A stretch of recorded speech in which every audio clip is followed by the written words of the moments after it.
He made the altar of burnt offering of acacia wood. It was square.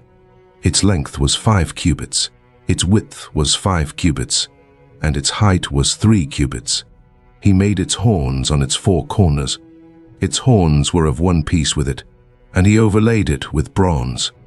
He made all the vessels of the altar, the pots, the shovels, the basins, the forks, and the firepans. He made all its vessels of bronze. He made for the altar a grating of a network of bronze, under the ledge around it beneath, reaching halfway up. He cast 4 rings for the 4 corners of bronze grating, to be places for the poles. He made the poles of acacia wood, and overlaid them with bronze. He put the poles into the rings on the sides of the altar, with which to carry it. He made it hollow with planks. He made the basin of bronze, and its base of bronze, out of the mirrors of the ministering women who ministered at the door of the tent of meeting. He made the court. For the south side southward, the hangings of the court were of fine twined linen, 100 cubits. Their pillars were 20, and their sockets 20, of bronze. The hooks of the pillars and their fillets were of silver. For the north side 100 cubits, their pillars 20, and their sockets 20, of bronze. The hooks of the pillars and their fillets of silver. For the west side were hangings of 50 cubits, their pillars 10, and their sockets 10. The hooks of the pillars and their fillets of silver. For the east side eastward 50 cubits. The hangings for the one side were 15 cubits, their pillars 3, and their sockets 3, and so for the other side. On this hand and that hand by the gate of the court were hangings of 15 cubits, their pillars 3, and their sockets 3.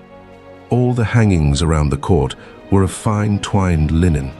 The sockets for the pillars were of bronze. The hooks of the pillars and their fillets were of silver. Their capitals were overlaid with silver. All the pillars of the court had silver bands. The screen for the gate of the court was the work of the embroiderer, of blue, purple, scarlet, and fine twined linen. 20 cubits was the length, and the height along the width was 5 cubits, like the hangings of the court. Their pillars were 4, and their sockets 4, of bronze, their hooks of silver, and the overlaying of their capitals, and their fillets, of silver. All the pins of the tabernacle, and around the court, were of bronze.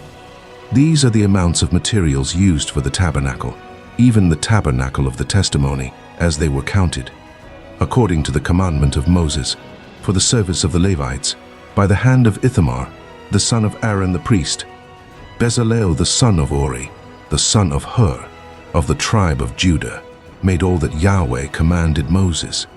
With him was Oholiab, the son of Ahisamach, of the tribe of Dan, an engraver, and a skillful workman, and an embroiderer in blue, in purple, in scarlet, and in fine linen. All the gold that was used for the work and all the work of the sanctuary, even the gold of the offering, was 29 talents and 730 shekels, according to the shekel of the sanctuary. The silver of those who were counted of the congregation was 100 talents and 1,775 shekels, according to the shekel of the sanctuary. A bekah a head, that is, half a shekel, according to the shekel of the sanctuary, for everyone who passed over to those who were counted, from 20 years old and upward, for 603,550 men. The 100 talents of silver were for casting the sockets of the sanctuary and the sockets of the veil. 100 sockets for the 100 talents, 1 talent per socket. From the 1,775 shekels he made hooks for the pillars, overlaid their capitals, and made fillets for them. The bronze of the offering was 70 talents and 2,400 shekels.